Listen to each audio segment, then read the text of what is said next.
अस्सलाम वालेकुम नाज़रीन, आपके program mind and body with doctor Asim Shah के साथ आपका मेज़बान डॉक्टर आसिम शाह हाज़िर है।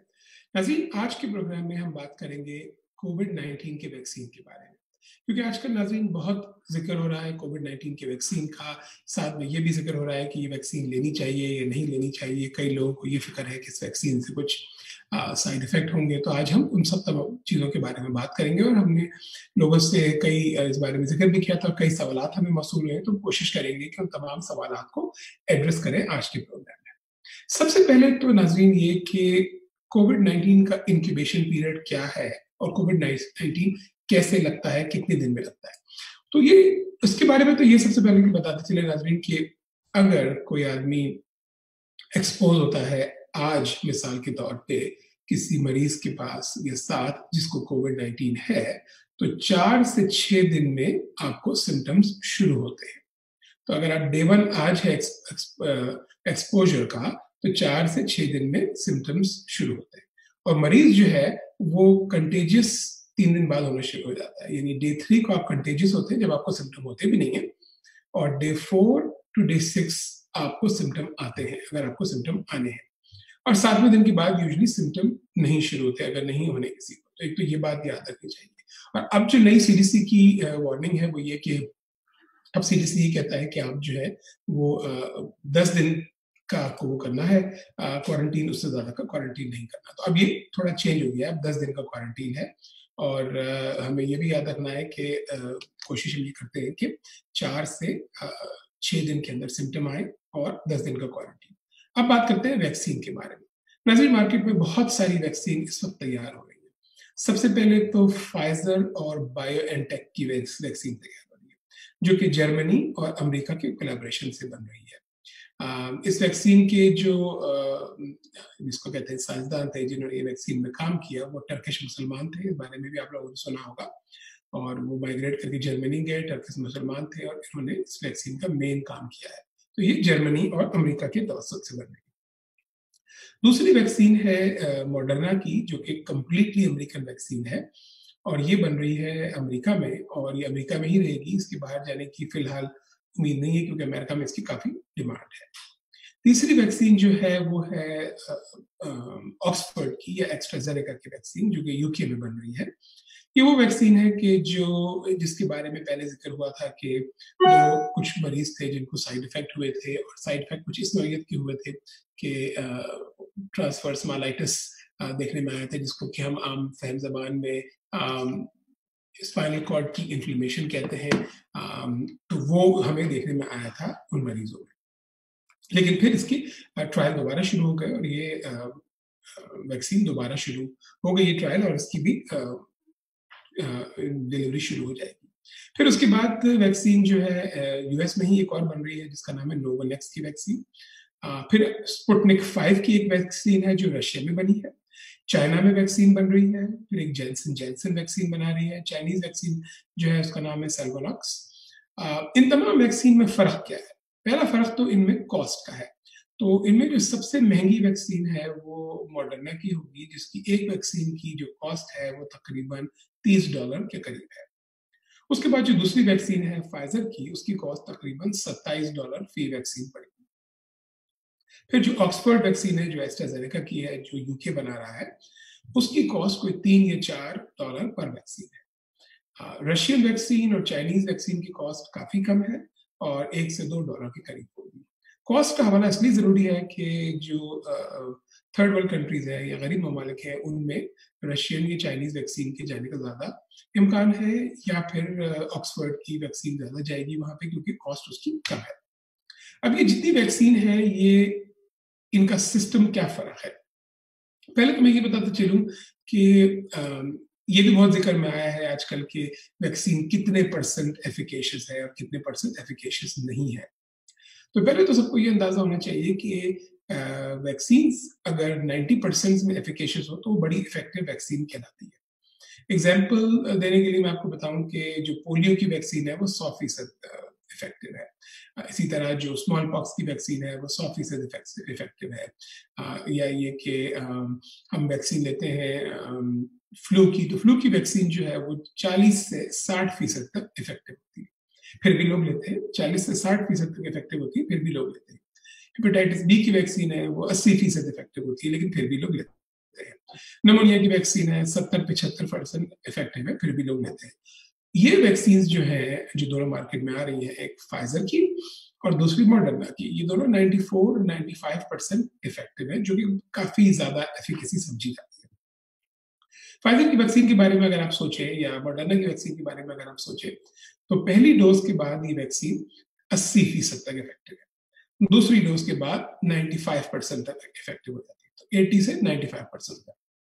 अच्छा, इन वैक्सीन का मोड ऑफ एक्शन क्या है? पुराने जमाने में जो वैक्सीन बनती थी, तो उनमें ये होता था कि लाइव वायरस या एटेनुएटेड वायरस, मीनिंग कमजोर वायरस आपकी बॉडी में दाखिल कर देते थे, जिससे कि आपकी बॉडी एंटीबॉडी बनाती थी, जिसको आप कहते हैं दिफाई निजाम बनाती थी, और लोग उसी हिसाब से वैक्सीन लेते थे ताकि आप वायरस से लड़ सकें। अब जो वायरस की वैक्सीन बनी है, जिसमें कि ये फाइजर और मॉडर्ना की वैक्सीन खासकर जिनका नाम है, ये दोनों वैक्सीन जो है ये इस तरह से नहीं बनी, ये मैसेंजर आरएनए की वैक्सीन है, इसके बारे में मैं आगे आपको थोड़ा बताऊंगा। मैसेंजर आरएनए की जो वैक्सीन है वो थोड़ी सी डिफरेंट होती है इस सेंस में कि मैसेंजर आरएनए की वैक्सीन में ना लाइव वायरस डलता है, ना एटेनुएटेड या कमजोर वायरस डलता है। ये वैक्सीन आपकी इम्यूनिटी बढ़ाती है। ये वैक्सीन डिजीज के खिलाफ आपकी इम्यूनिटी जीन सीक्वेंस के जरिए बढ़ाती है, तो completely different mechanism of action है। अच्छा, इनमें कुछ फायदे भी हैं इस तरह की वैक्सीन में और कुछ नुकसान भी है। फायदा क्या है? फायदा ये है कि ये वैक्सीन कदरे जल्दी बन जाती है, क्योंकि इसमें साइड इफेक्ट इनका कम होता है, तो कदरे जल्दी ये वैक्सीन बन जाती है। नुकसान सिर्फ इन वैक्सीन का ये है कि हमें ये अंदाजा नहीं होता कि ये वैक्सीन कितने अरसे हमें प्रोटेक्ट करेंगी या दिफा करेंगी उस बीमारी का। 3 महीने, 6 महीने, साल, 2 साल। जो आमतौर पर ख्याल है वो ये कि ये दोनों वैक्सीन, फाइजर की और मॉडर्ना की, ये दोनों वैक्सीन जो है कम से कम साल से 2 साल तक दिफा करेंगी अगर आप दोनों डोजेस ले लें। फिर ये कि जो ऑक्सफोर्ड की वैक्सीन है, जो यूके बना रही है, वो एडिनो वायरस की वैक्सीन है, थोड़ा सा उसका डिफरेंट मैकेनिज्म है, तो वो इस तरह से बन रही है। इसी तरह जो जेंसन एंड जेंसन की वैक्सीन है, जो कि फेज 3 ट्रायल में है, वो भी एडिनो वायरस वैक्सीन है, तो थोड़ी सी उनका डिफरेंट मैकेनिज्म ऑफ एक्शन हो जाता है, इस तरह से वो बनती है। अब एक और चीज फाइजर और मॉडर्ना के बारे में बताते चलूं, जो कि आप लोग अखबारों में या टीवी पे बहुत देख रहे होंगे। फाइजर की वैक्सीन जो कि संडे 13 दिसंबर को अप्रूव हुई है और 14-15 दिसंबर से मार्केट में आना शुरू हो गई है। ये वैक्सीन वो है कि जो बहुत ही कोल्ड टेम्परेचर में आपको स्टोर करनी है। तो ये वैक्सीन किस तरह आएगी? ये वैक्सीन इस तरह आएगी कि एक बड़े बॉक्स में फाइजर कंपनी मिशिगन से वैक्सीन सप्लाई करके भेज रहा है। एक बॉक्स के अंदर 975 वैक्सीन होंगी। 975 क्यों होंगी? तो बॉक्स के अंदर आपके एक जो पूरा कार्टन होगा उसमें 195 वैक्सीन होंगी, और एक वैक्सीन या एक वाइल में 5 वैक्सीन की डोसेस है। तो अगर 195 वाइल्स है और 5 डोसेज है, तो ये 975 डोज बनती है। अब ये ट्रांसपोर्ट कैसे होगी? क्योंकि ये बहुत ज्यादा नेगेटिव टेम्परेचर में रखने वाली वैक्सीन है, -80 डिग्री सेंटीग्रेड, तो ये dry ice, 50 pound dry ice के साथ ये ट्रांसपोर्ट होगी। और जो ड्राई आइस है वो इस वैक्सीन को कम से कम 5 दिन तक विदाउट एनी प्रॉब्लम रख सकती है। इस वैक्सीन के डब्बे के ऊपर एक जीपीएस होगा, इस वैक्सीन के डब्बे के ऊपर एक टेम्परेचर ट्रैकर होगा, जो कि कंपनी वहां से ट्रैक कर सकती है कि टेम्परेचर इसका कम नहीं हुआ और ये सही जगह पे वैक्सीन पहुंची हुई है।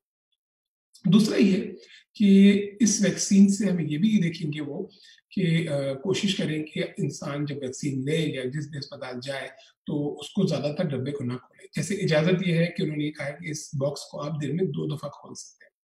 वैक्सीन आएगी फ्रोजन, बॉक्स को आप 2 दफा खोल सकते हैं। वैक्सीन के वायल आपने बाहर निकाले, 1 से 2 घंटे में वायल को आपने थॉ किया, यानी कि फ्रीजिंग टेम्परेचर से रूम टेम्परेचर पे ले आए। फिर उसको आप डाइल्यूट करके सिलीन में वैक्सीन लगाते हैं। क्योंकि ये वैक्सीन 975 मिनिमल डोसेज आ रही है, इसीलिए ये फिलहाल वैक्सीन हॉस्पिटल सिस्टम्स को जा रही है, क्लिनिक्स में नहीं जा रही, सीवीएस में नहीं जा रही, वॉलग्रीन में नहीं जा रही, फिलहाल सिर्फ हॉस्पिटल्स को ये वैक्सीन जा रही है। क्यों? ताकि हॉस्पिटल इसकी डिस्पेंसेशन कर सके। हॉस्पिटल के लिए 1000 वैक्सीन के करीब डिस्पोज करना या डिस्पेंस करना आसान होता है कदरे, बजाय इसके कि एक छोटी क्लिनिक के लिए। तो ये वैक्सीन सिर्फ अस्पतालों में फिलहाल जा रही है और वहाँ पे 1 घंटे में तकरीबन 30 वैक्सीन लग सकती हैं। तो इस तरह से ये वैक्सीन लगेगी।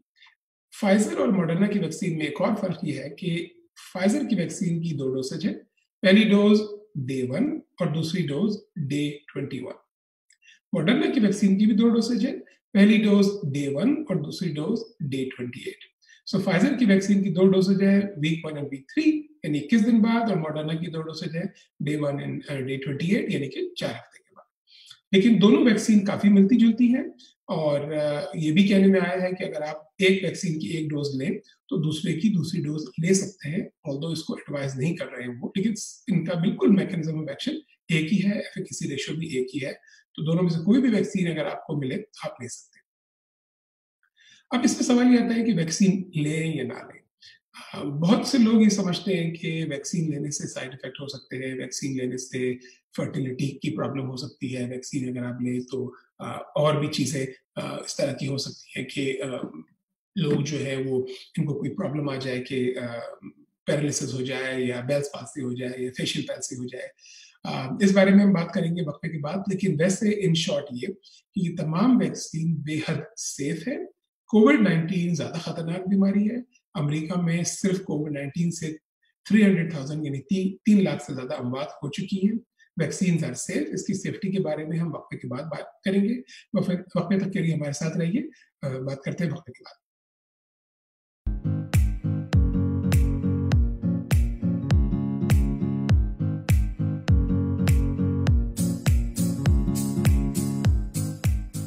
We have expanded our clinics from one small clinic to 7 community clinics across the greater Houston and Port Arthur areas. My name is Dr. Spencer Wood, and our goal is to provide high quality, affordable care for the community. इब्न सिना में primary care doctors के अलावा बहुत सारे specialist भी available है, जैसे कि cardiology, dermatology, psychiatry, podiatry, neurology, nephrology और दीगर स्पेशलिस्ट मौजूद है जो आपकी सेहत की टेक केयर कर सकते हैं। We are providing services like preventive care, including exams and dental cleanings, counseling and psychotherapy. If medicine taken properly can give a good life. इब्न सीना की सर्विसेज जो मेडिकल सर्विसेज से शुरू हुई थी वो एक्सपेंड हुई medical, dental, diagnostic, speciality care and mental health services. हमने specially mental health services since last 1 year से एक्सपेंड की है।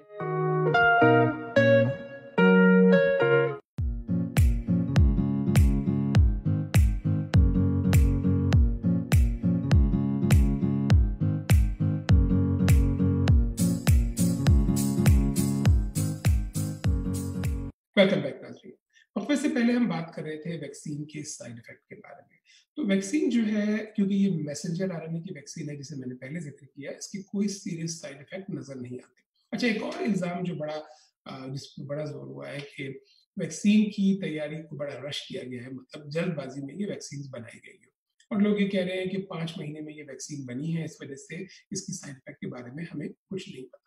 तो मैं इस इंप्रेशन को भी क्लियर करता चलूँ कि ये वैक्सीन 5 महीने में नहीं बनी। कोरोना वायरस की वैक्सीन की तैयारी 2003 में शुरू हुई। 2003 में जब सार्स वायरस आया था, तो कोरोना वायरस की वैक्सीन की तैयारी शुरू हो गई थी, लेकिन एक स्लो पेस पे थी, लेकिन उस पे काम हो रहा था। जब कोविड-19 आया फरवरी में, मार्च में, तो वही वैक्सीन की तैयारी जो 2003 से शुरू थी कोरोना वायरस की, उसको फास्ट ट्रैक कर दिया गया और हुकूमत ने बहुत पैसा दिया उसको फास्ट ट्रैक करने के लिए और वो जल्दी उस पे काम शुरू हुआ, तो ये वैक्सीन आपके सामने आई है। तो ये कहना कदरे दुरुस्त नहीं है कि ये वैक्सीन 5 महीने में, 6 महीने में बनी है। ये वैक्सीन 17 साल में बनी है, क्योंकि इसकी तैयारी 2003 से शुरू हो गई थी। हाँ, लेकिन ये ज़रूर है कि इस पे ज़्यादा काम पिछले 5-6 महीने में हुआ है, क्योंकि पैसे पिछले 5-6 महीने में इस बारे में ज़्यादा दिए गए थे। अच्छा, एक चीज़ और ये सवाल आता है कि ये वैक्सीन कितने अरसे में इफ़ेक्ट करती है या इसका असर शुरू होता है। तो वैक्सीन की डोज़ जब आप लेते हैं, तो 7 से 10 दिन के अंदर वैक्सीन का असर शुरू हो जाता है। 7 से 10 दिन के अंदर वैक्सीन का असर शुरू हो जाता है। अब फिर लोग ये कहते हैं कि अगर वैक्सीन का असर शुरू हो गया, तो हम मास्क क्यों पहनते हैं? उसका जवाब ये है कि अगर आपने वैक्सीन ले ली और 7 से 10 दिन हो गए, तो क्योंकि वैक्सीन आपके अंदर है, मैसेंजर आरएनए आपके अंदर है जो कि डिजीज को फाइट कर रहा है, तो डिजीज आपको तो नहीं आएगी। कोविड-19 की इन्फेक्शन आपको नहीं लगेगी क्योंकि आपके अंदर फाइटिंग मैकेनिज्म मौजूद है, आप इस डिजीज से फाइट कर सकते हैं। लेकिन आपके नेज़ोफेरिंक्स में, आपकी नाक में, आपके मुंह में वायरस होगा और आपका ये वायरस अगर आप मास्क नहीं पहनते तो दूसरे को लग सकता है, क्योंकि अगर उन्होंने वैक्सीन नहीं ली तो उनको वायरस लग सकता है और उनको डिजीज हो सकती है। तो आपके वायरस दूसरों को लगाने से बचने के लिए आप मास्क पहनते हैं। अगर आपने वैक्सीन ले भी ली है और आप मास्क पहन रहे हैं तो आप इसलिए पहन रहे हैं कि किसी और को बीमारी ना लगे, क्योंकि अगर आपके पास बीमारी आएगी भी तो वैक्सीन की वजह से वो बीमारी आपको नहीं लगेगी, लेकिन आप दूसरे को ले सकते हैं। एक बार एक और चीज ये कि अगर किसी को कोविड-19 हो गया है तो वो वैक्सीन ले या ना ले। इस बारे में ये कहते हैं कि अगर आपको कोविड-19 हुआ है तो आप 90 दिन तक वैक्सीन नहीं ले सकते, उसके बाद आप वैक्सीन ले सकते हैं, क्योंकि जो रिपोर्ट आई है वो ये कि कोविड-19 होने के बाद 90 दिन तक दोबारा कोविड-19 होने की उम्मीद नहीं है, उसके बाद केसेस नजर आए हैं। अच्छा, एक और जो बड़ा मिसनोमर है, मिथ है, वो ये कि फ्लाइंग से कोविड-19 फैलता है। जहाज में कोविड-19 कम फैलता है क्योंकि जहाज में एक कांस्टेंट एयर फ्लो होता है, लेकिन एयरपोर्ट से कोविड-19 फैला है या मस्जिदों से कोविड-19 फैला है या इनर गैदरिंग से कोविड-19 फैला है या होटलिंग करने से कोविड-19 फैला है या रेस्टोरेंट में अंदर खाना खाने से कोविड-19 फैला है, बार में, जिम में जाने से कोविड-19 फैला है। तो इन जगहों से कोविड-19 फैलने के ज्यादा चांस होते हैं। फिर ये कि साइड इफेक्ट क्या होते हैं जो लोगों को हो सकते हैं। ज्यादातर लोगों में जो साइड इफेक्ट नजर आए हैं वो माइल्ड है और 24 घंटे के अंदर नजर आते हैं। अब वो साइड इफेक्ट क्या है? एक तो ये कि वैक्सीन अगर आपके हाथ पे लगेगी तो pen at the site of vaccination, तो वहां पे आपके दर्द हो सकता है, रेडनेस हो सकती है, स्वेलिंग हो सकती है इंजेक्शन साइट की, सर दर्द हो सकता है जिसको हेडेक आप कहते हैं, या चिल्स हो सकते हैं, मसल स्पैज़म हो सकता है, जॉइंट पेन हो सकता है, फीवर हो सकता है कुछ लोगों को। अच्छा, ये जितने साइड इफेक्ट हैं ये शॉर्ट टर्म है और यूजुअली एक दिन के अंदर रिजॉल्व हो जाते हैं। टाइलेनॉल ले लें, मोट्रिन ले लें, एक दिन के अंदर रिजॉल्व हो जाते हैं। तो ये नहीं है कि ये साइड इफेक्ट रहते हैं लंबे, लेकिन एक दिन के अंदर रिजॉल्व हो जाते हैं। अच्छा, इसमें एक और चीज भी देखने में आई है कि जो लोग 18 से 55 साल के दरमियान हैं, उन लोगों को फीवर हुआ था पहली नहीं दूसरी डोज के बाद देखने में आया था। अगर 18 से 55 है तो 16% लोगों को उनमें से फीवर हुआ था दूसरी डोज के बाद, पहली डोज के बाद। इसी तरह तकरीबन आधे लोगों को फिटीक की साइड इफेक्ट हुआ था या हेडेक का साइड इफेक्ट हुआ था, 35% यानी 1/3 लोगों को। और इसके अलावा कुछ लोगों को जॉइंट पेन और कुछ लोगों को डायरिया का भी साइड इफेक्ट हुआ था। अच्छा, एक और चीज देखने में आई थी कि जो लोग 55 से बड़ी उम्र के हैं उनको साइड इफेक्ट कम नजर आए थे। अच्छा, अब ये वैक्सीन किसके लिए अप्रूव है? फिलहाल ये वैक्सीन बच्चों में अप्रूव नहीं है, 16 साल से बड़ी उम्र में अप्रूव है, प्रेगनेंसी में अप्रूव नहीं है, ब्रेस्ट फीडिंग में अप्रूव नहीं है, एल्डरली में अप्रूव है बल्कि देंगे, और अमीनो कंप्रोमाइज में इसकी स्टडी कोई नहीं है। तो इस तरह से ये वैक्सीन दी जाएगी। अब ये कि ये मैसेंजर आरएनए जिसका इतना जिक्र हो रहा है कि मैसेंजर आरएनए की वैक्सीन है, तो मैसेंजर आरएनए क्या है? मैसेंजर आरएनए जो है, अगर आप समझें तो ये एक तरह का जेनेटिक मटेरियल है जो कि जाके आपके जिस्म के अंदर समझें कि कोविड-19 की जो स्पाइक है या उसकी जो तेजी है, स्पाइक प्रोटीन, उसको रोकता है और उसको प्रोड्यूस होने से रोक लेता है और उससे फाइट करके उसको रोक देता है।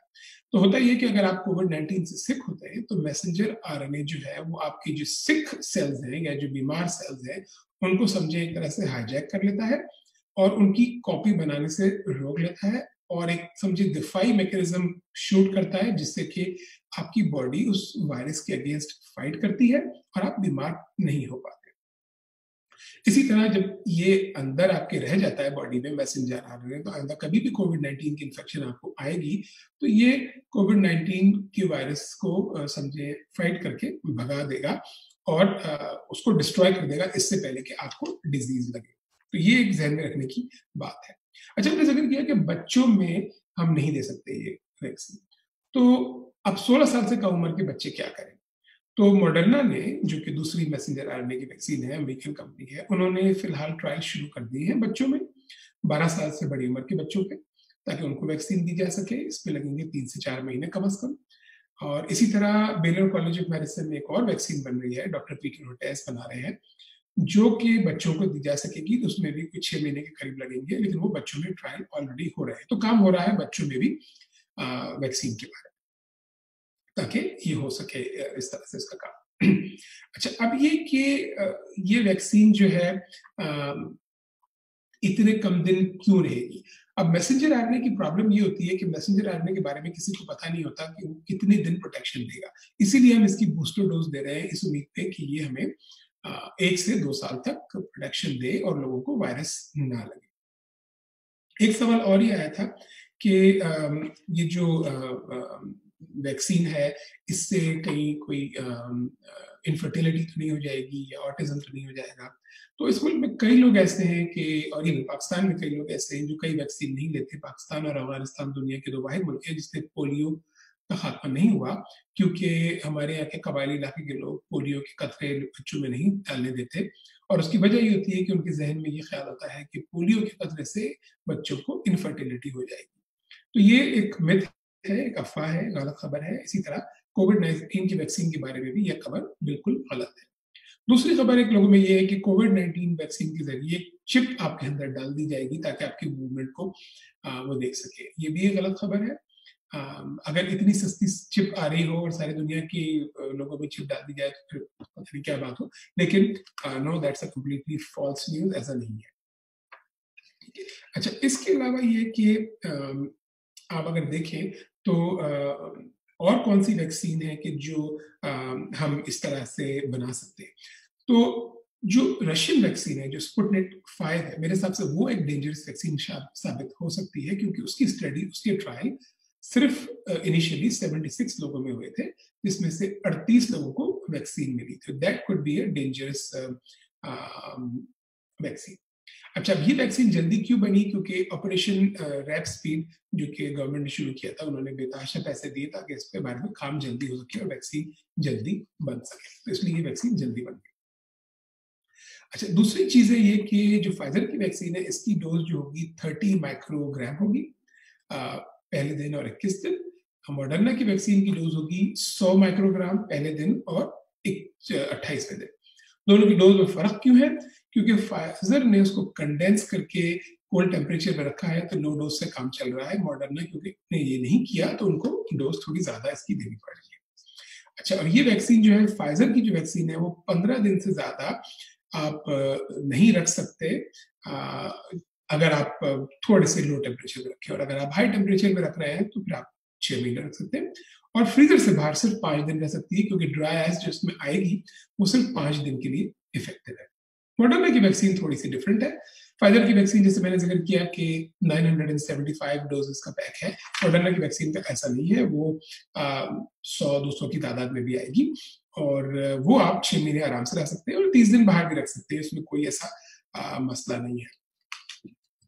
अभी साइड इफेक्ट के बारे में हमने जिक्र किया वैक्सीन के, और दूसरी चीजों के बारे में जिक्र किया। आखिर में ये जिक्र करते चले कि कितने लोगों को वैक्सीन लेनी पड़ेगी कि हमारी कम्युनिटी में हर्ड इम्यूनिटी हो जाए। कहते हैं कि 60 से 80% लोग अगर वैक्सीनेट हो जाएंगे तो हर्ड इम्यूनिटी कम्युनिटी में हो सकती है, और 60 से 80% लोगों की इम्यूनिटी होने में तकरीबन मार्च तक का वक्त आ सकता है अमेरिका में, क्योंकि दिसंबर में वैक्सीन मिलेगी हेल्थ केयर प्रोवाइडर को, फिर फर्स्ट रिस्पॉन्डर्स को, जनवरी में मिलेगी हाई रिस्क पेशेंट यानी 65 प्लस, या फिर ये कि जिनको डायबिटीज या दूसरी चीजें हैं, फिर मार्च तक आम पब्लिक का वक्त आएगा और उनको वैक्सीन मिलेगी। तो अभी सिर्फ दिसंबर में मेडिकल प्रोवाइडर्स और एसेंशियल वर्कर्स को वैक्सीन मिलेगी।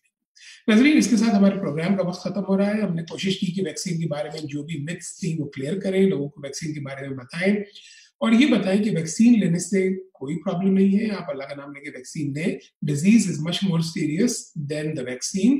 प्लीज स्टे सेफ, मास्क पहने, और मास्क पहने चिन की और नाक के नीचे नहीं, नाक कवर करके। प्रोग्राम देखते रहिए, और हमारे स्पॉन्सर्स का एक बार फिर हम शुक्रिया अदा करते हैं, एबीसीना फाउंडेशन, जो हमारे प्रोग्राम को स्पॉन्सर करते हैं। होपफुली नाजरीन, अगले प्रोग्राम में हम एक और टॉपिक के साथ हाजिर होंगे, और हमारा प्रोग्राम देखते रहिए। अगले प्रोग्राम तक के लिए अल्लाह हाफ़िज़।